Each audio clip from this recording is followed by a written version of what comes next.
সাহিত্য সম্রাট বঙ্কিমচন্দ্র চট্টোপাধ্যায়ের নাম শোনেনি এমন বাঙালি মনে হয় সেই রকমভাবে নেই। তার সাথে সাথে কপালকুণ্ডলা, এই কপালকুণ্ডলা নামটার সাথে জড়িয়ে রয়েছে অনেক কিছু। তো এই বঙ্কিমচন্দ্র চট্টোপাধ্যায়ের লেখা উপন্যাসটি এমন কেউ বাঙালি নেই যে জানে না।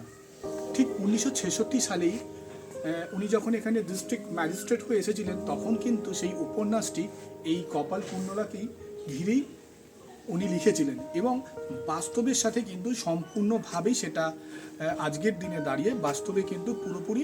কেউ আসতে চান এখানে, যদি কেউ কলকাতা থেকে বা হাওড়া থেকে আসতে চান তাহলে সোজা দীঘা রাস্তায় দীঘা হাওড়া বাস ধরবেন, দীঘা কলকাতা বাস ধরবেন, বাস ধরে কন্টাই স্টপেজে নামবেন। কন্টাই স্টপেজ থেকে মুকুন্দপুর দীঘা রসলপুর রাস্তায় মুকুন্দপুর স্টপেজে নেমে ওখান থেকে টোটো বা অটো করে সোজা দাঁড়িয়াবো স্ট্যান্ডে, সেখানে এলেই তার পাশেই আমাদের কপালকুণ্ডলা মন্দির। Welcome to travel spot. আমি সুমিত, আর আপনাদের কাছে নিয়ে এসেছি আর এক নতুন এপিসোড নিয়ে। চলে এসেছি একদম সম্পূর্ণ একটি অন্য জায়গায়, সেটি হচ্ছে যে কাঁথি থেকে কিছুটা দূরে অবস্থিত কপালকুণ্ডলা মন্দির। তো আসুন আমাদের সাথে, কপালকুণ্ডলা মন্দিরে আমরা প্রবেশ করছি এখন। তো আপনাদেরকে সম্পূর্ণ জায়গাটা আমরা ঘুরে দেখাবো। এই মন্দিরটি সম্পর্কে অনেক কিছু বিস্তারিত আপনাদেরকে আমরা বলবো এই ভিডিওর মাধ্যমে। চলুন আমাদের। শোনা যায় আজ থেকে প্রায় 100 বছর আগে কপালকুণ্ডলা নামে এক নারীর হাত কেটে বলি দিচ্ছিলেন এক কাপালিক। সেই সময় কপালকুণ্ডলাকে উদ্ধার করেন এক যুবক। সেই থেকে এই মন্দিরের নাম হয় কপালকুণ্ডলা এবং এখানেই কালী পুজোর প্রচলন শুরু হয়। চলে এসেছি দরিয়াপুর গ্রামের কপালকুণ্ডলা মন্দিরে। কপালকুণ্ডলা মন্দিরের বিভিন্ন ঐতিহাসিক গল্প আপনাদেরকে আমরা দেখাবো এবং সাথে সাথে আমাদের যিনি রক্ষণাবেক্ষণের দায়িত্বে এবং যিনি পুরো ইতিহাস সম্পর্কে আপনাদেরকে সবিস্তারে বলবে। তো আপনি যদি বলেন আপনার নামটা কি? আমার নাম সুদেব জানা। মানে এর ইতিহাসটা কি যদি আপনি আমাদেরকে একটু বলেন। আগে এর ইতিহাসটা কি মন্দিরের?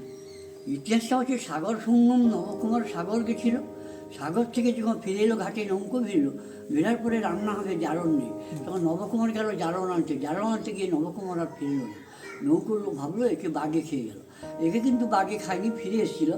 ফিরে এসে দেখে নৌকো ছেড়ে চলে গেছে, তখন সে আবার জঙ্গলের মধ্যে ফিরে গেল। ফিরে যাওয়ার পরেই সে কাপালিকের হাতে ধরা পড়ে যায়।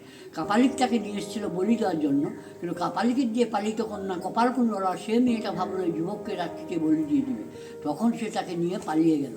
সেই সময় বঙ্কিমচন্দ্র চট্টোপাধ্যায় ম্যাজিস্ট্রেট হয়ে কাঁথি প্রথম এসেছিলেন, সে দেখে ইতিহাসটা তিনি এইখানেই, হ্যাঁ ম্যাজিস্ট্রেট হয়ে তো লিখেছিলেন, দেখেই তার কাপালিকের দৃশ্য দেখেই তিনি লিখেছিলেন।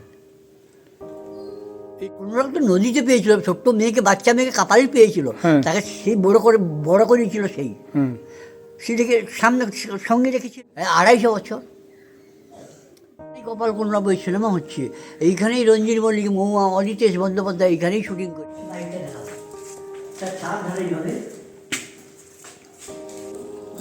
কাজ করেছিল, কাজ বন্ধ করে দিয়েছে, তাকে এই পথ দিয়ে নিয়ে পালিয়ে গেছে, এই রাস্তাটা দিয়ে। কোন রাস্তায় দেখুন? এটা কি দরজা? আগে দেখতে আসুন, হ্যাঁ দেখছি। এইখানে দেখতে আসুন, 200 বছরের 250 বছরের জিনিস দেখতে আসুন। এই সরকার এই বাথরুম করে দিয়েছে দেখুন, এই প্রাচীর টাচির ঘিরে সমস্ত ঠিক করেছিল।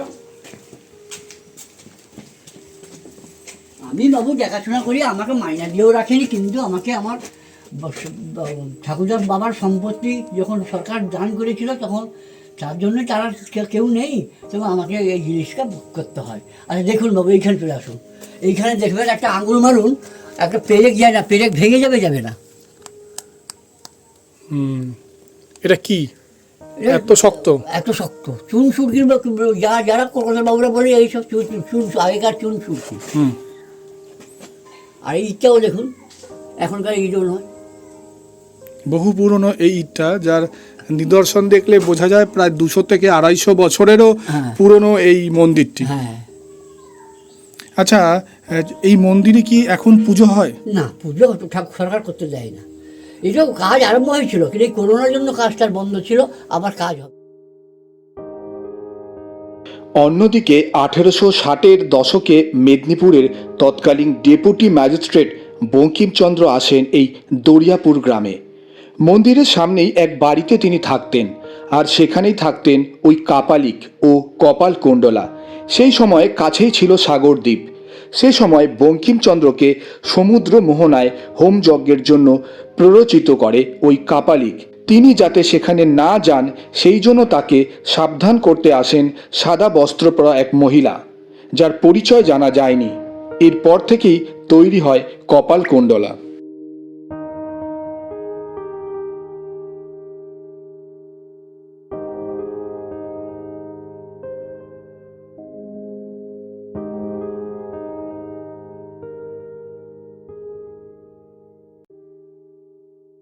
জায়গাটি ঘুরে সত্যি খুব ভালো লাগলো। এত পুরনো একটি ঐতিহাসিক জায়গা, যার কিনা রক্ষণাবেক্ষণের সত্যি অভাব।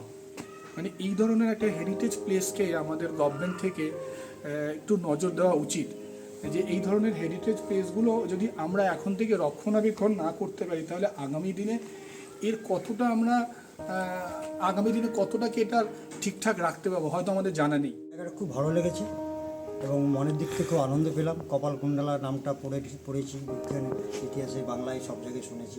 বিশেষ করে বাংলা সাহিত্য সম্রাট বঙ্কিমচন্দ্রের লেখা কপালকুণ্ডলা উপন্যাস আমরা পড়েছিলাম, আজকে তার নিজের চোখে দেখলাম। আজকের মতো এই এপিসোডটি আমরা এখানেই শেষ করলাম। কেমন লাগলো তা অবশ্যই কিন্তু আমাদেরকে কমেন্ট করে জানাতে ভুলবেন না। আর হ্যাঁ, যারা এখন নতুন দেখছেন ভিডিওটা কিন্তু সাবস্ক্রাইব করেনি, তাদের কাছে একটা রিকোয়েস্ট, ভিডিওটি দেখুন, যদি ভালো লেগে থাকে তাহলে অবশ্যই সাবস্ক্রাইব কিন্তু করবেন, সাবস্ক্রাইব কিন্তু করতে ভুলবেন না। আর একটা ব্যাপার, যদি মনে হয় সাবস্ক্রাইব করার পর, তাহলে বন্ধুদের সাথে কিন্তু অবশ্যই শেয়ার করবেন। দেখা হবে এক নতুন এপিসোডে। ভালো থাকবেন।